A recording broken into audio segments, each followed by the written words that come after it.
Hola, ¿qué tal? Muy buenas tardes. Sean bienvenidas y bienvenidos a esta materia que lleva por nombre Introducción a la Investigación, la Innovación en los Proyectos Profesionales. Eh, pues antes que nada, me presento. Mi nombre es Juan Carlos Gamiño Bravo. Si revisaron el video de la presentación, pues ya vieron un poco sobre mí. Soy licenciado en psicología, cuento con una maestría en psicopedagogía, soy especialista en sexualidad humana y soy psicoanalista. Yo radico en la ciudad de Morelia, Morelia, Michoacán. Desde acá estoy con ustedes. Eh, Soy docente en educación básica, media superior, superior y posgrado. Ya tengo un par de años como de experiencia. Entonces voy a poder estar compartir con ustedes este conocimiento, principalmente de esta materia. No esta materia que suena y es muy tentadora, muy importante, muy innovadora, justamente para lo que actualmente estamos viviendo, ¿no? Principalmente a lo mejor, por ejemplo, ahora, ¿no? En situación por la pandemia, que pues nos atacó a todas y todos. Entonces, es una situación bastante importante para poder saber cómo poder llevar a cabo, ¿no? Principalmente dentro del ámbito de la educación, ¿no? Entonces, pues para ello, les voy a poder compartir un poco mi pantalla sobre una presentación que tiene que ver principalmente con la parte de lo que es la parte de la metodología de la investigación en términos generales, ¿no? Sobre una breve definición sobre la metodología y un poco sobre la parte de cómo es una estructura justamente en un proyecto de investigación. Sale en un proyecto de investigación, cómo es que llevamos a cabo justamente para poder elaborar un proyecto de investigación, para poder elaborar una tesis ya dentro del ámbito educativo, ¿sale? Es una estructura de carácter personal, es decir, una estructura que yo elaboro para que ustedes puedan tener un conocimiento y que esto justamente nos lleve a la innovación o la poder realización de proyectos completamente innovadores del ámbito educativo, dentro de las diferentes áreas de formación en las cuales nos encontramos, ¿sí? Entonces les voy a compartir mi pantalla.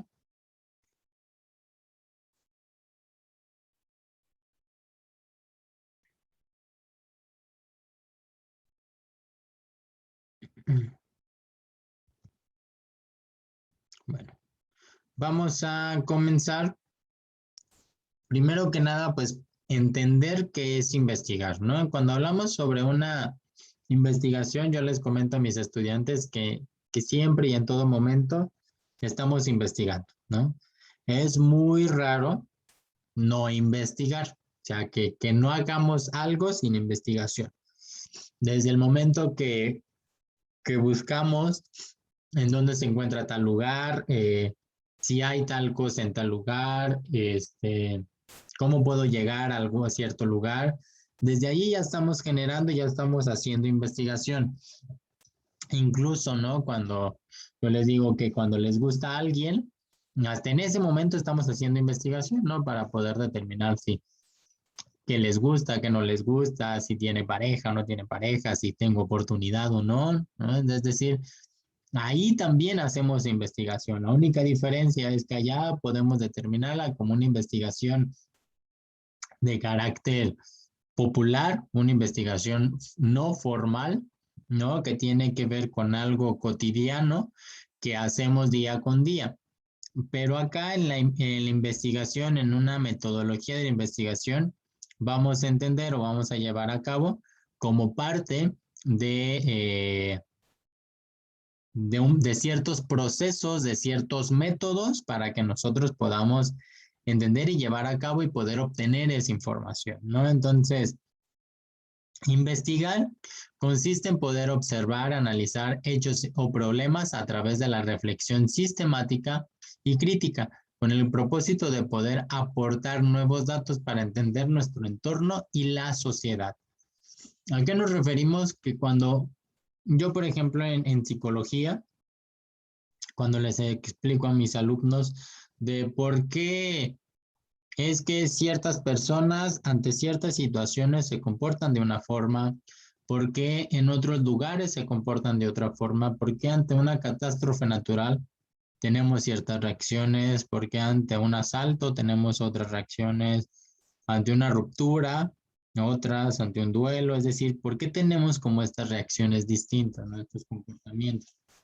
Para poder entender nuestra sociedad, para poder entender nuestro entorno, investigamos, ¿no? Ahí hacemos una investigación.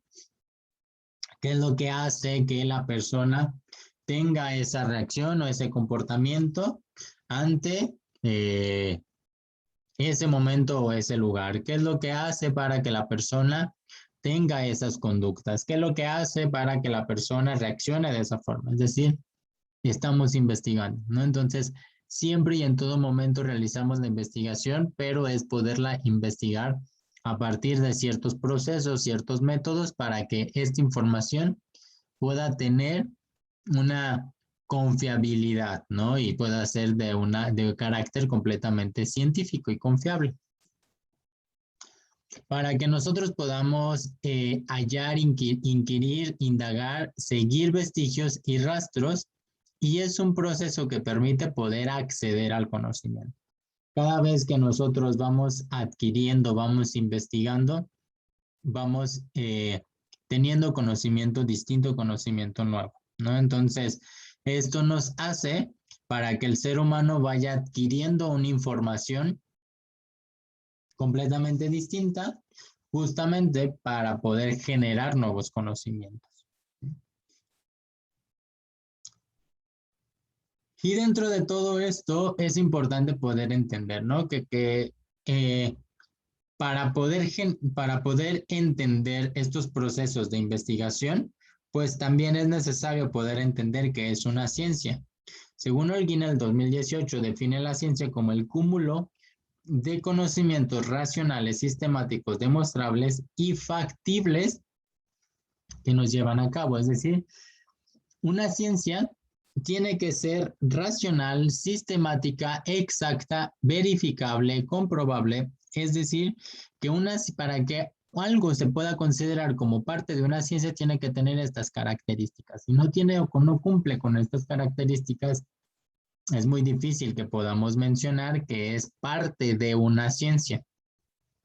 Por ejemplo, si a mí me interesa conocer cuáles son los efectos de la acupuntura en el ser humano ante tal enfermedad, no está comprobada. La acupuntura es una pseudociencia en la cual no es algo de carácter científico que nosotros podamos determinar por qué sí funciona o por qué no funciona, porque no es una ciencia. A diferencia que si yo quiero comprobar cuál es el efecto del fármaco fulano ante ciertos comportamientos, el fármaco ya está comprobado. Pues para que pudiera salir al mercado tuvo que haber sido comprobado para empezar. Entonces, desde allí ya hay una comprobación, ¿no? Que me lleva justamente a cabo para yo poder determinar este proceso de investigación. Si no, no lo puedo realizar, ¿no? Entonces, según justamente Mario Bunge, menciona estas características primordiales para que nosotros podamos determinar. Física, matemáticas, medicina, biología, son consideradas como parte de una ciencia. ¿Por qué? Porque al final de cuentas vamos a obtener ese resultado. Aquí, en México, en Sonora, en Estados Unidos, Canadá, China, obtenemos ese resultado, ¿no? Es decir, está comprobado científicamente que tenemos ciertos lóbulos. Está comprobado científicamente que hay un corazón. Está comprobado científicamente que si le tapas la nariz a alguien, no oxigena al cerebro, por lo tanto hay una muerte. Es decir, hay una comprobación científica aquí y en China, ¿no? A diferencia de que si yo digo que la acupuntura o la meditación es algo que ayuda a las enfermedades del cáncer. O sea, no es algo que podamos nosotros determinar como parte de una ciencia. ¿Sí? Para que de alguna u otra forma podamos llevar a cabo a partir de estas características. Como parte de la ciencia, es importante poder entender que necesitamos, obviamente, ciertas características. Y esas características vamos a encontrar la primera, que es racional. Debe ser analizada profundamente. ¿Qué quiere decir? Que tenemos que ir más allá, no solamente de carácter superficial o de una índole superficial, sino poder determinar o poder profundizar mucho más de una cuestión para poder entender, ¿no? Es decir, ¿por qué es que el fármaco afecta o tiene ciertos comportamientos en el ser humano? Ok, pero no solamente es por qué tiene estos comportamientos, sino es qué pasa de orden biológico a nivel neuronal, a nivel de los lóbulos, qué pasa de carácter mucho más en profundidad para que yo pueda entender a partir de qué pasa orgánicamente, por ende, es que tiene estos comportamientos. ¿Sí? Es decir, es indagar y generar un carácter mucho más profundo sobre esa información. Posteriormente, de carácter sistemático.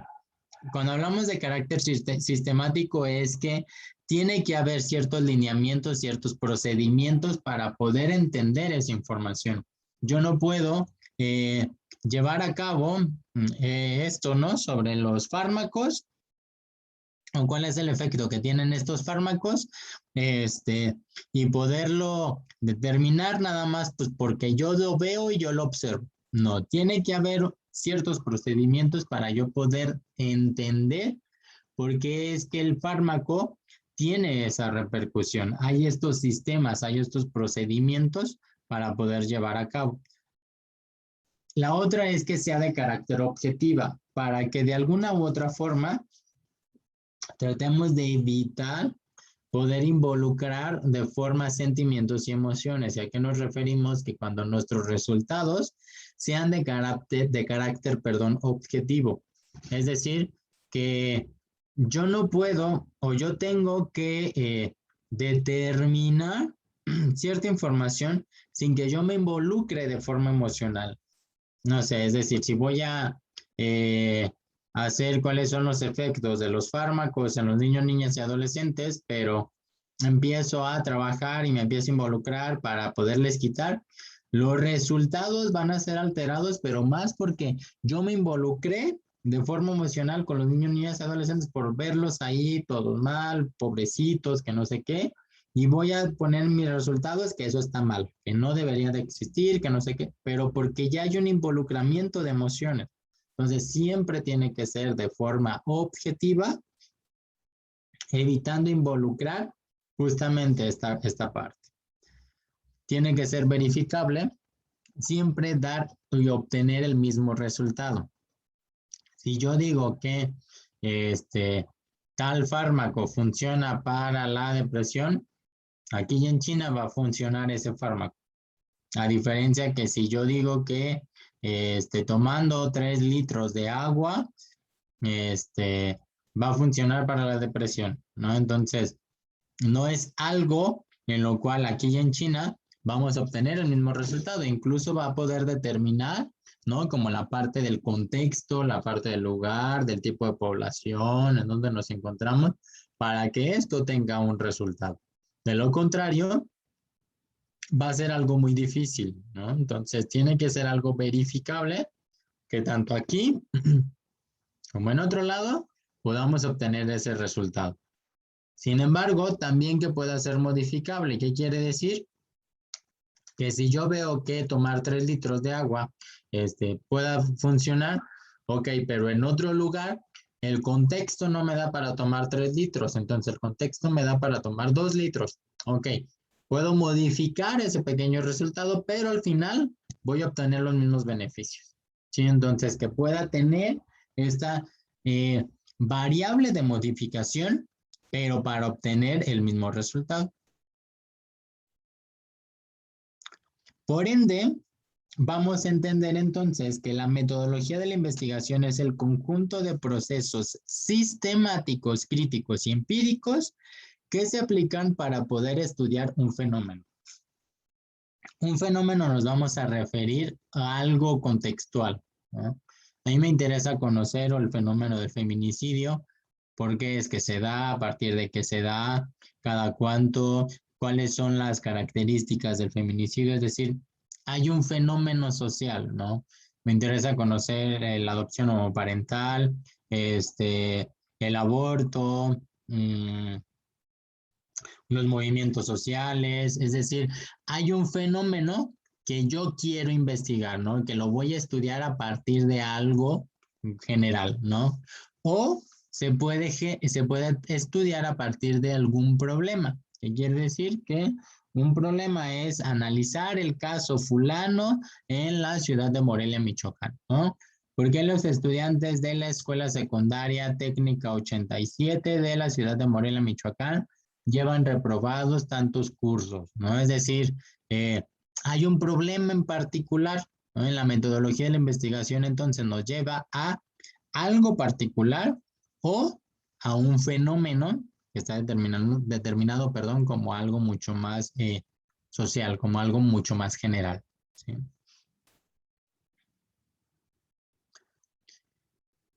Esto es importante porque al final, a partir de aquí, nos lleva para que nosotros podamos entender qué es la metodología de la investigación cuantitativa y cualitativa. Vamos a encontrar estos dos procesos.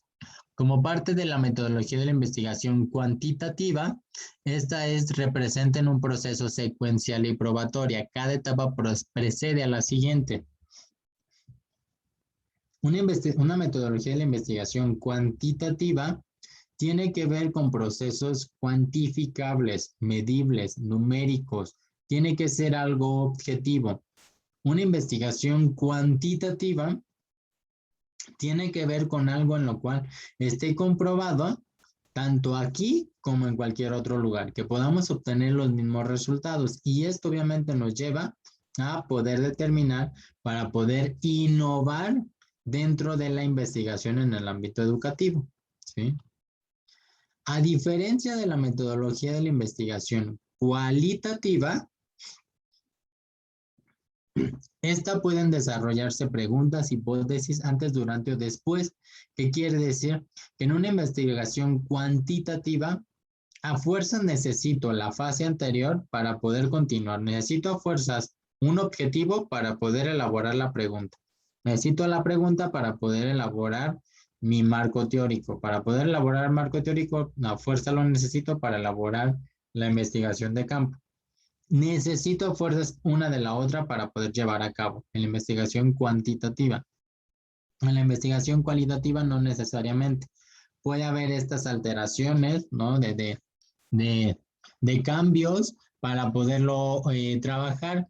Esta puede ser de forma deductiva, ¿no? Es decir, yo puedo llegar a deducir a partir de cierta información que yo tengo, ¿no? Por ejemplo, si a mí me interesa saber cuál es la percepción de las diferentes religiones ante el matrimonio igualitario, es decir, yo deduzco que eh, pueden tener esta información o puedo obtener esta información por lo que conozco de religión. Hay una deducción en la investigación cualitativa, en la investigación cuantitativa no. Tengo que llevar a cabo ciertas encuestas, entrevistas, aplicación para poder obtener los resultados y a partir de esos resultados, ok, dar a conocer de una cuestión cuantificable, medible, estadística. Acá no, acá puede ser específicamente por cuestiones de percepción, ¿no? Entonces,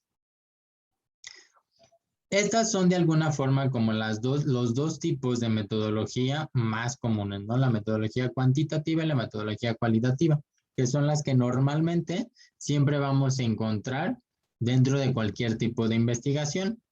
Por lo que para que nosotros podamos encontrar o poder llevar a cabo un proyecto de investigación, vamos a revisarlo. Bueno, les voy a mostrar alguna estructura de un proyecto de investigación. No está bien, ni está mal, ni es el único, ni es el que se tenga que seguir. Es simplemente una estructura como parte o como base que de alguna forma nos ayuda para nosotros poder recabar y poder llevar a cabo, ¿no? Lo primero que nada, pues básicamente es la portada, ¿no?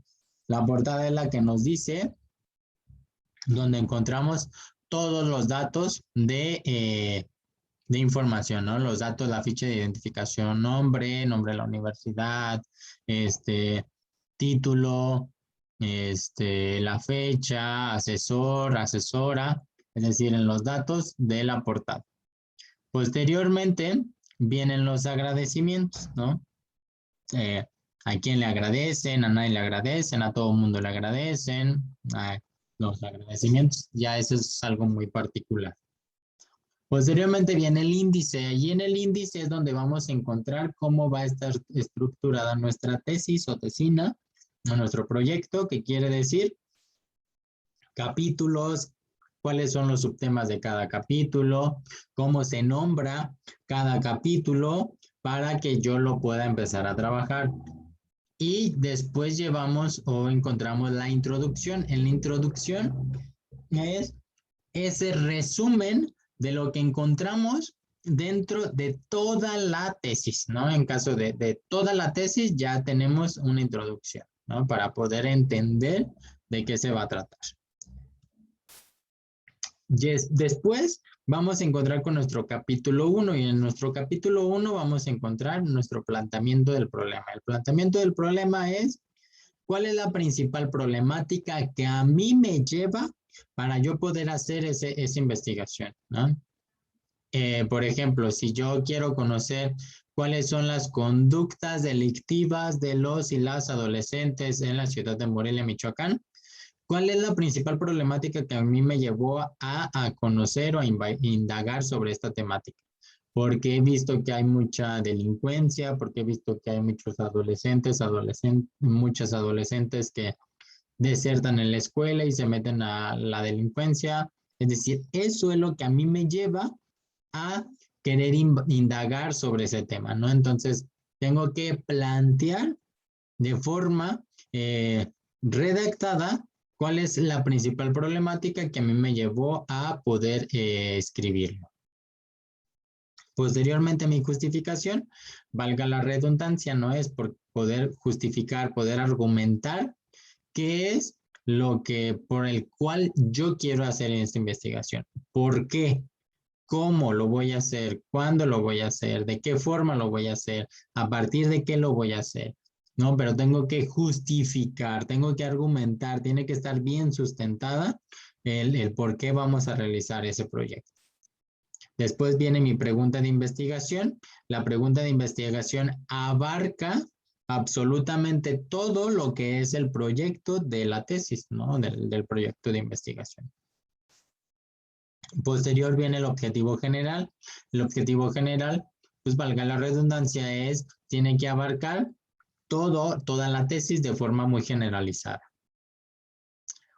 Mis objetivos específicos, marco teórico, que es un resumen de cada capítulo, los antecedentes históricos y generalidades sobre el tema, ¿no? Sobre cuál es el tema primordial o principal de lo que yo voy a abordar.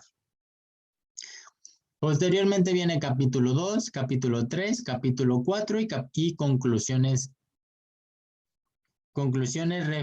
bibliografía y anexos. Y justamente pues en estos ya es conforme a los otros lo vayamos a trabajar, ¿no? Si vamos a hacer 3 capítulos, 2 capítulos, 5 capítulos, pues ya va a depender, ¿no? Y al final pues encontramos la bibliografía y los anexos de lo que nosotros llevamos a cabo para poder realizar estos proyectos. Entonces, a partir de aquí es que nosotros podemos generar estas innovaciones dentro del proceso educativo, estas innovaciones que nos llevan a poder determinar qué es lo que nosotros o cómo es que nosotros vamos a elaborar justamente un proyecto educativo, un proyecto de investigación. ¿Sí? Entonces, la parte de la innovación en el proyecto como tal, la intención es poder generar o poder determinar qué es lo que nos lleva para que nosotros podamos indagar a partir de estos mismos proyectos y estos proyectos nos lleven a cabo a poder generar o poder determinar cierta información para que podamos tener un impacto dentro del ámbito en el cual nosotros nos encontramos, ¿sí?